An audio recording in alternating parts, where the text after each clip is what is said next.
Hati dan pikiran merupakan pangkal penentu hidup kita di dunia dan di akhirat.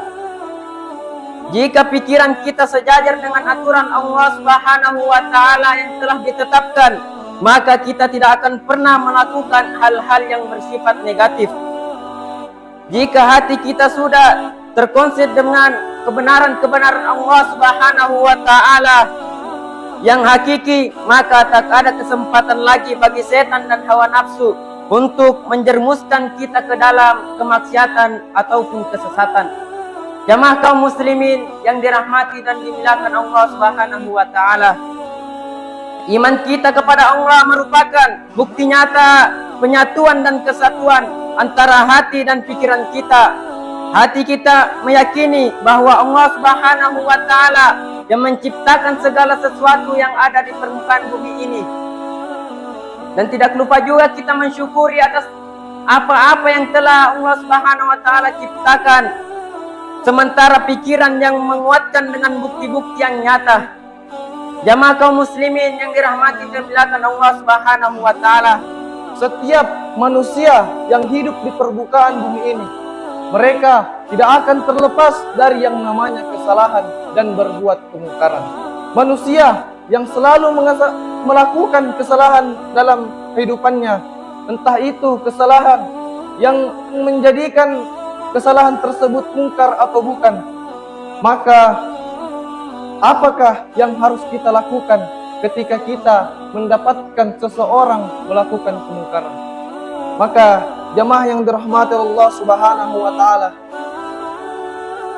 apabila kita melihat kemungkaran yang berada di sekitaran kita, maka hendaknya lah kita untuk mengingatkan orang-orang yang melakukan kemungkaran tersebut.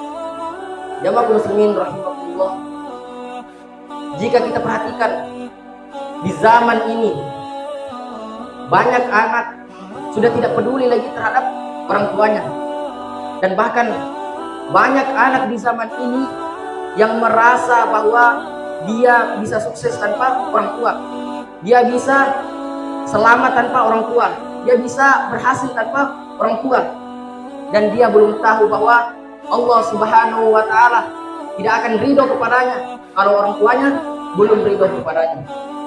Allah Subhanahu wa Ta'ala berfirman, wa sahibuhuma fid dunya ma'rufah, dan pergaulah mereka berdua di dunia dengan sebaik-baiknya.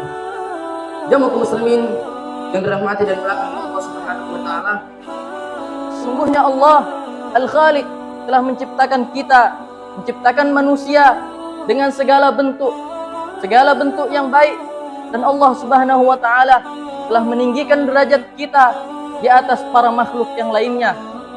Bahkan Allah Subhanahu wa Ta'ala bisa menaikkan derajat kita lebih tinggi dari derajat para malaikat, sebagaimana dalam tafsir, sebagaimana dikatakan oleh Ibnu Taimiyah rahimahullah, manusia yang dikategorikan zalimul li nafsih adalah manusia yang senantiasa melakukan maksiat dan justru sengaja meninggalkan apa-apa yang diperintahkan Allah Azza wa Jalla dan mengerjakan apa-apa yang dilarang oleh Allah Subhanahu wa Ta'ala.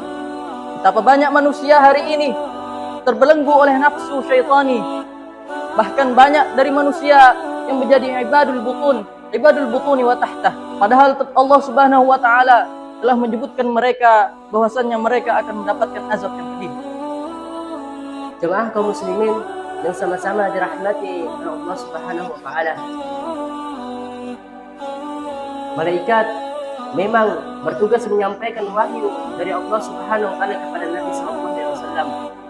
Namun ketahuilah, ketika Jibril datang kepada Nabi sallallahu alaihi wasallam, ternyata bukan hanya wahyu yang dia sampaikannya kepada Nabi, melainkan juga pesan-pesan khusus dan yang menunjukkan adanya kepastian yang tidak bisa kita hindari yang terjadi pada kita. Buktinya kita lihat orang-orang pada zaman sekarang, betapa banyak orang-orang pada zaman sekarang yang lebih mementingkan urusan duniawinya, bahkan rela menghabiskan setiap tenaganya, menghabiskan setiap waktunya hanya untuk dunia semata.